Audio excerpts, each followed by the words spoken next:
You wanted the best. You've got the best podcast, the hottest podcast in the world. The Chris Voss Show, the preeminent podcast with guests so smart you may experience serious brain bleed.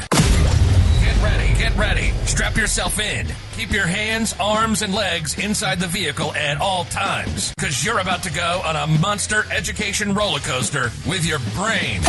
Now, here's your host, Chris Voss.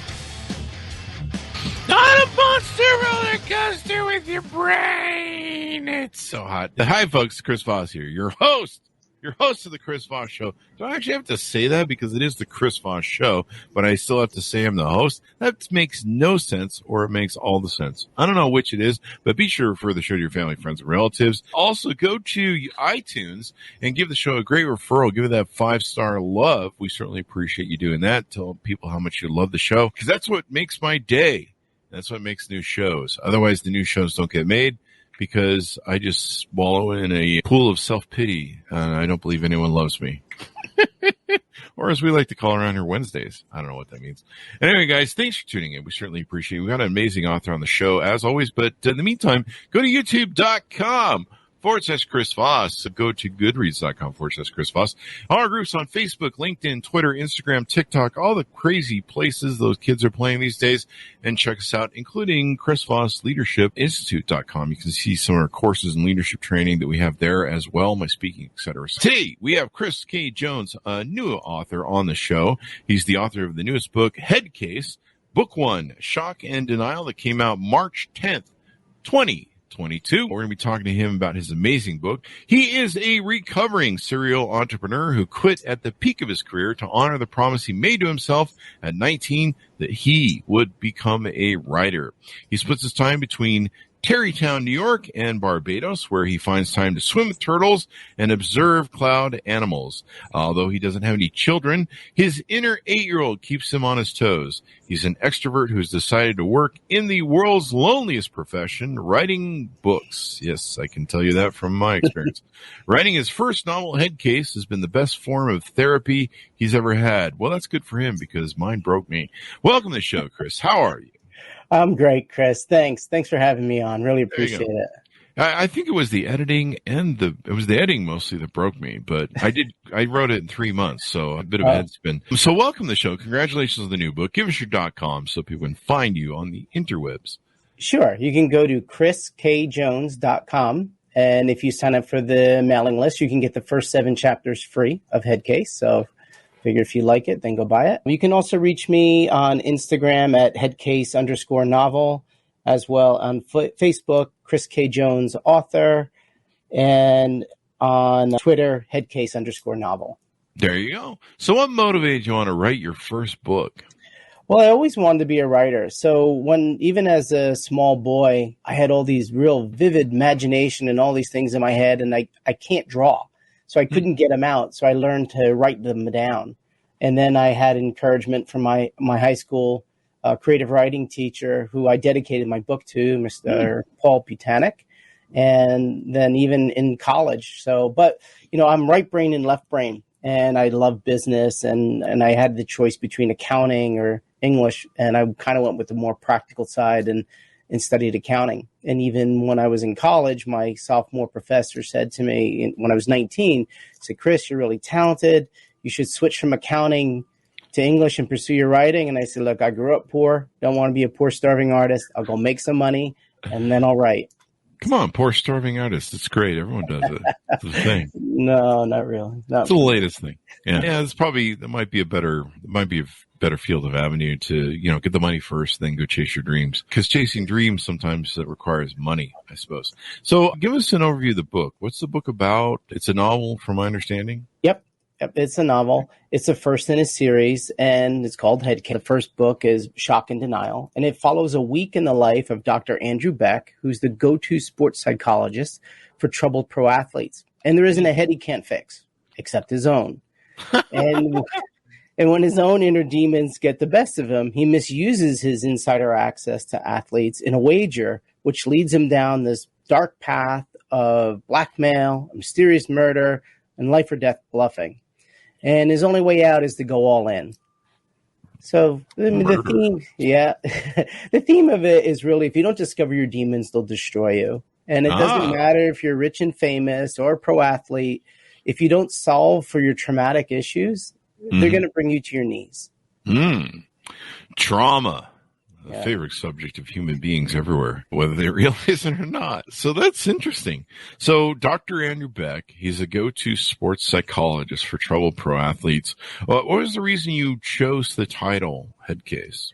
Headcase is actually a derogatory term for an athlete who is having trouble either on the field or off the field. On the field with maybe the yips, or off the field with just issues he's having in his personal life, he or she. And I just thought it was interesting. I've always thought about, I was a competitive athlete. I was a wrestler in college and judo after college. And I always was very interested in what happened. And I always was a big sports fan growing up in New Jersey and right in the Meadowlands. I grew up in Rutherford, New Jersey, and always was very curious about what happens when pro athletes fail. What happens and how do they deal with it? And I thought, well, maybe they go out and they get a sports psychologist. And then my favorite question as an author is, what if? So, well, what if that sports psychologist had more issues than the people that he treats? And Dr. Andrew Beck was born. And he's just, he's very talented at treating his clients and his patients because he's the son of a Masters champion. And he was a golf prodigy at 5, and his father wanted them to be the first father and son Masters champions. But he drove him to the breaking point. And at 18, he walked away right as he was about to turn pro to go study psychology. And their relationship never healed. So it's a lot about and family trauma, generational trauma. And you hear, and there's just a whole lot about how even the athletes and what they dealt with in their families. I mean, all our trauma starts within our own family, right? Because that's what we're closest to. And then just working through that. And we see that he's so able to compartmentalize his life. And it's like a doctor heal thyself. And things you would think he'd be really aware of because he's a psychologist, he's not, because it's his own trauma. And it doesn't matter all the training that we've had if we really don't work hard to understand our own trauma and get to the dark part of it and bring it to the surface. We're really not going to we're going to have a hard time healing. And I hopefully people really just enjoy the book. It's entertaining. It's a page turner. It's twists and turns throughout, and just seeing how this guy's life, goes from way up top to a life we would all love to have, and then he's really hurting at the end, and just seeing what happens to him. But it can happen to any one of us. But I do hope people are entertained, and if I can raise awareness towards mental health in sports, I'd really be happy with that too. Oh, that's a good angle that you can contribute that way. So did you pick the psychologist and the trauma theme from your own experience of life? Sure. I mean, we've all experienced trauma. I did not experience the traumas that my athletes in this did. They really had a lot of, or even Andrew, physical and mental abuse. I didn't have that. I mean, we all have our experiences of who we are and the things we struggled with. I mean, as a wrestler, I struggled from eating disorders, and I was battling the scale and not my opponent, which was great when I went to judo. And it was actually I'm Buddhist, and my Buddhist teacher was one that suggested I take judo. And I like being able to do things over again. Everything in life is reincarnation, I believe. And so I got to do judo again. I played at my healthy weight. I had a healthy approach to it, and I won. So it's really like everything in looking at how we approach the sport. I mean, I was very competitive. I hated it when I lost, of course. You sit there and you just think about what happened, go through every move, every second, watch the video 1,000 times and try to correct yourself. So, but it was still those points of looking at, what I went through, even as a competitive athlete, but not, I wasn't on the Olympic team, but then I did speak with Olympians. I did do a lot of research and a lot of pro athletes, their childhoods were horrific. And I think it's just, they don't get a lot of compassion. I mean, right now, at least it's really great that we're starting to hear more about it. And that athletes are able to come forward, and people like Michael Phelps with his documentary Weight of Gold. And it's okay to say you're not okay. Definitely. I mean, I think that's the hardest part, is admitting you have trauma and finding out you're not alone. So I think that's very helpful to a lot of people. So this is kind of interesting. I've always kind of had a little bit of a snicker about psychologists because, you know, I dated some psychologists when I was younger, and that they're the one group that I will never date ever again. They were usually people in college getting their psychology degree, and usually they were getting their degree because they were trying to, you know, fix for free, basically what was going to take decades to fix. And they have a high suicide rate in their thing. I think they're number 2 next to the dentist or something. Oh, wow. And so they have a high suicide rate. And I'm like, wait, the psychologists who help people with their mental health so they don't commit suicide or have the second highest suicide rate? Well, that's like nonsensical, but maybe in a way it is. So I think it's kind of interesting that your book deals with, you know, a psychiatrist who fixes everyone else's problems but his own. Right. Maybe in a lot of ways there's some sort of analogy of that to human beings and what they do. Yeah, I've spoken to quite a few mental health professionals, and even, you know, I've dealt with that even in my own family and dealing with just everybody's issues. But a lot of times the key to the people who've gotten through very healthy, like dealing with, like, as well as people deal with children, is they need sort of a process to sort of come home and decompress and kind of unload their day. I think the suicides happen when they're bringing they're hearing people's issues and sometimes really just horrific things, and they're bringing that home with them, but they need an opportunity to, and sort of their own little process for de-rolling, for saying, okay, now I'm not, if it's me, say I'm not, you know, Chris Jones, the psychologist, I'm not, but walking home like, okay, I have to be Chris Jones, the father, the husband, the partner, the friend, and change your role and really change. There aren't too many professions where you really just need to de-roll, but anything that's really high stress, you know, police, firemen, surgeons, I'm pretty sure you kind of, it's very healthy if you can do a de-rolling and just go back to being who you are as a human being. Yeah. Some people come home and then they got to hear about other people's problems, but you get all that when you get shot at, when you get home. So did you base the characters on anybody else you knew in your immediate family? Any movie stars? What were some of the characters that you brought to life in the story that you base it on? That was really the best part. And I didn't use real teams. I made up my own leagues. I made up my own teams. And it was really fun just to put together the athlete's profile. I had a lot of fun doing that, even designing their uniforms and things like that. It was a lot of fun. On my website, you can go and see the pictures of the athletes and kind of what I did. But it was really an amalgamation of everything. I also worked with a pro team and in the locker rooms when I was young, and I used to spend time talking to the athletes. I just wanted to know about what their life was outside of football. My older brother, he worked for the Giants. My dad did work with a lot of pro athletes doing personal things. So I spent time talking to pro athletes when I was very young. But it was really just an amalgamation. It wasn't one person. There's no character in the book that resembles anyone. It was interesting. One of the characters, you know, Andrew Beck's brother's name is Brandon, and my brother is Brendan. And I had to call him. I'm like, Mike, I said, Brendan, this has nothing to do with you. I just like the names. Don't read into it. It has because their relationship isn't very good, and Brendan's and mine is. But I was like, don't read into this at all. It has nothing to do with you. So yeah, people do ask that, and they're all figments of my imagination and just a ton of research and experience just being around athletes my whole life. Interesting. How did you read the book? Like what's the word I'm looking for? How did you have a complete brain fart and shut down? When you were writing, how long did it take you to write the book? That's what I'm looking for. Well, I'm glad you asked that. Okay. So spending my career as a CFO, like I said, I have this really strong left brain as well as the right brain. And I sold my last business in June 2019. And I spent during the transition, but my last day at my company that I co-founded was January 31st, 2020. Mm-hmm. So I had February to kind of figure out what my new life was going to be as a writer. And then we went into pandemic.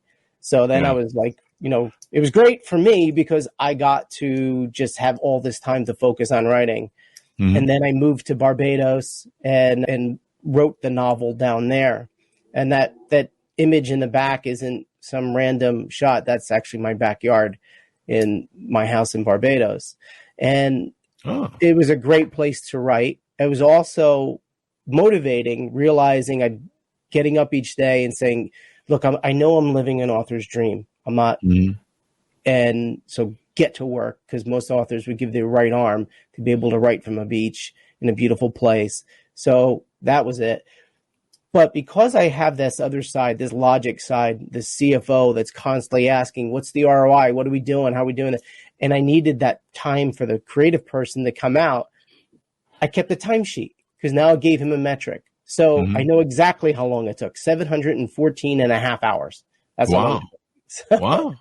So I know to the half hour, I know exactly how long it took. That's pretty freaking awesome, dude. That is pretty freaking awesome. What else do we need to talk about the book? Do you have any teasers you want to put out for scenarios or things that you think are really interesting? Yeah, sure. Like, even though it deals with a lot of, like, you would think masculine topics, I wrote it in a way that was very sensory and more about emotion. I have a lot of international friends, living in Barbados. I went to college in Northern England, in Newcastle. I have a lot of people in Europe. So I wrote it in a way that if you didn't know anything about sports or psychology, therapy, you'd still be able to really enjoy it. I made it so you're experiencing what the players are feeling rather than so much the technicalities of what's going on in the game, which would bore people who aren't sports fans. He's also got, these gambling issues. So there's card playing. And so, yeah, I think it is something. And my female readers have been really great. I got great feedback from them. And one of them said to me, it was such a great insight into the male psyche. And I wrote, I'm writing it. I'm a male, right? So I'm writing like that. But you are really following like a shadow in the narrative of going through whatever Andrew was going through. It stays just in his what we call the close third person narrative. We're just in Andrew's head, but you're feeling what he's feeling. You're seeing what he's feeling, smelling what he's smelling. And I purposely wrote it so it was very sensory. So some people are visual, some people are auditory, some people are kinesthetic. I wrote it to different modalities on purpose so people would feel connected to the story. And I think, my female readers have enjoyed it just as much. And even my male friends who aren't sports people, they all said they enjoyed it because they could follow the story, because it's really about relationships. It's about emotions. It's about dealing with our own issues and how we can get tripped up, even when you got a PhD. And you can still get tripped up. So we're all human. Yeah, and everyone thinks, you get successful, you think you've got it all. And, and sometimes we see people that seem to have it all in this world, and yet they don't, Sometimes you can have that outward expression of having everything, and then inward, you're a freaking mess. And, I went through my life where I started my first companies early on and became successful. And I thought that money would heal all wounds and I would be able to, it would perfect me in some sort of sense. Really, all it did was amplify all my traumas and problems and issues, and it just made it worse. And so a lot of people don't realize that's kind of the course a lot of people take. So it's interesting that he goes in that course. He becomes successful. He gets, all the stuff, the Central Park, the sports car, the country clubs, the Greenwich mansion, and seems to have the perfect life. And yet it's a mess. You teased that there was murder, you say, in the book. Do you want to tease a little bit more on that one? I know people have intrigue. Yeah, definitely. He gets mixed up with this, where he goes to gamble because he's got this gambling addiction. When he left he left competitive sports. I mean, doing this since he's 5 years old, and his father, just push. When he left it was a big FU to his father to say, I'm going to make my own path. But he still did not have an outlet for that competitive nature. So I firmly believe when we have these things, if we don't solve for them, they're going to go sideways on us. So yes, he was studying psychology, became a psychologist, working with athletes, but he still needed that competition. So it came out through gambling, because in gambling, he gets that rush of, for him, it's less about the money and more about, can I just own this person? Can I look into their mind? Can I read them? Can I read all their tells? Because now it's legal, right? You wouldn't, but he can sit there and read all their tells, use all the things he's learned in psychology and all the things his father taught him about messing with people's heads on the golf course and just getting in there. Yeah, his dad was a fan favorite, but the other golfers hated him. And in learning all this, and even though as much as he really despised what happened with him in his youth, this comes out and he gets caught gambling, in this place, and he's down with it. And it takes place on Mercer Street. There's the place called the Five Iron that I sort of created. There's an elevator on Mercer Street with a camera. And while I was doing my research on Google Maps, because we're all in quarantine, I saw it. I'm like, oh, that's it. That's the spot. So I do have some videos that I'll be posting in the next few weeks about. I did a whole talk about, why I came up with it. So yeah, he gets mixed up with this underground kind of gangster that has this gambling hall, and he makes this bet that he shouldn't have used because he understands who the athletes are, and it just all goes sideways after that. All goes sideways. And now you meant in the title, it says book 1. Is this meant to be a series? Yep. I'm already working on book 2. I don't really have a title for it yet. I did all the outlining, working on book 2. And hopefully we'll release that probably early next year. Yeah, so that's going to be fun, and it's an enjoyable ride. You said something about I had a very similar path to you in that I started my first company at 23, doing accounting and consulting in the Princeton area for entrepreneurs. I got heavily involved in tech. I got involved with a text-to-speech company in 99, 2000.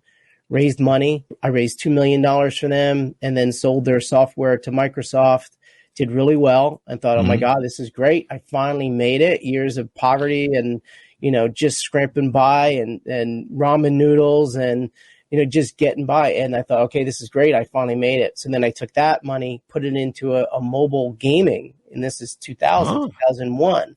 So we were way in front, and we had, and August 31st, I raised money just to get us through the next month. And that's 2001, August 31st, 2001. We had contracts ready to be signed with Vodafone and Verizon, AT&T, AOL Sports and Fox Sports and AOL Mobile. And then 11 days later, the universe changed. Wow. And we didn't get calls back until November. Nobody even called us. And we ran out of money. And we had to shut it down because every project got canceled. And I lost everything I had. I was deep in debt, living an expensive lifestyle in Park Slope, Brooklyn. And it really beat me up. It really beat me up bad. So if you think I think it's really tough to not have money, make money, and then lose it all. And it really beat up my own self-esteem, my confidence, until one day I was on the phone with one of my buddies and I was, wah, woe is me. And he said, don't worry about it, Chris, you're a survivor. I said, what? He goes, you're a survivor. I said, you know what? You're right. I am. God damn it. I'll get through this.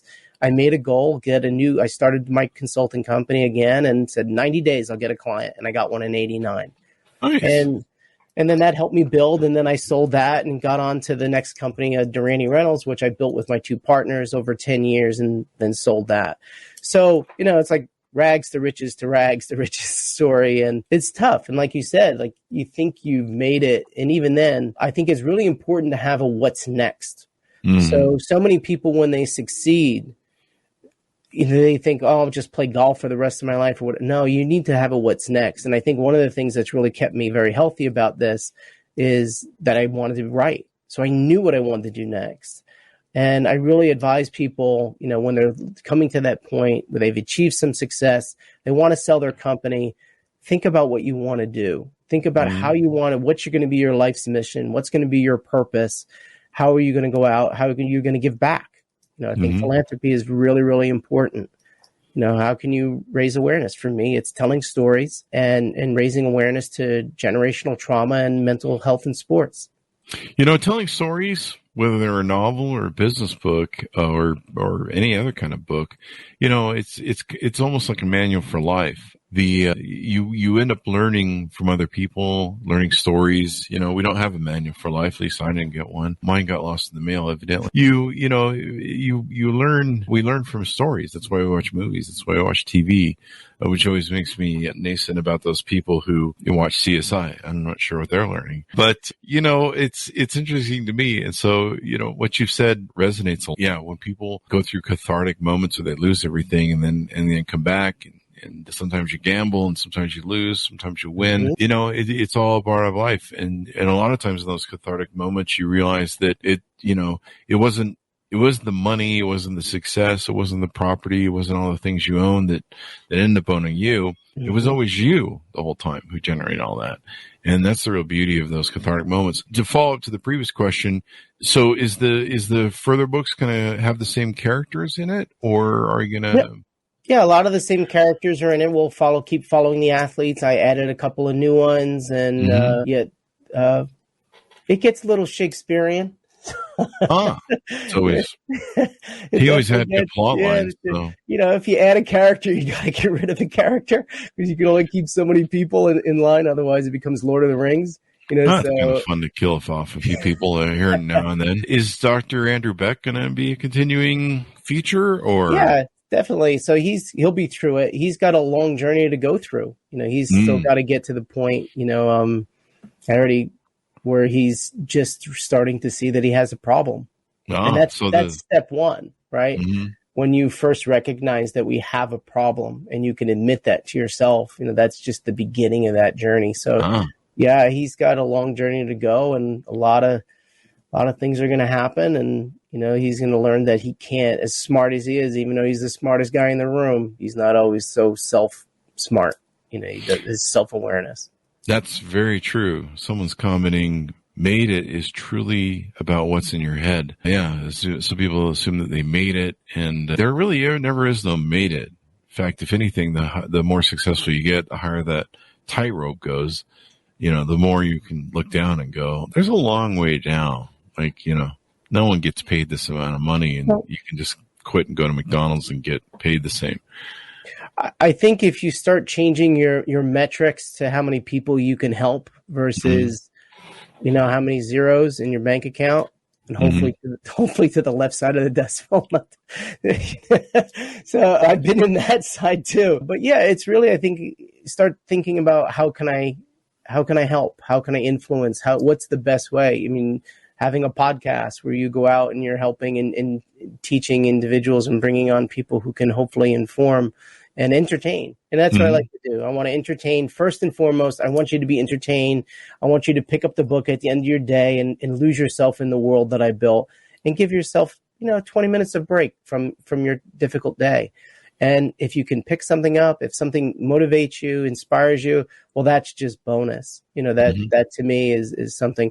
I mean, you said it, like, how many times did we watch a movie that kind of changed our perspective on life? Right. And I do think through storytelling, rather than writing a nonfiction book, I thought it would be more fun. It was more fun for me. Honestly, I'll be honest. It was more fun for me to make up and play with all these characters and have them in my head and mess around with them. But I think you can, through storytelling, kind of, it's almost a better way to tell nonfiction is through fiction, right? Yeah.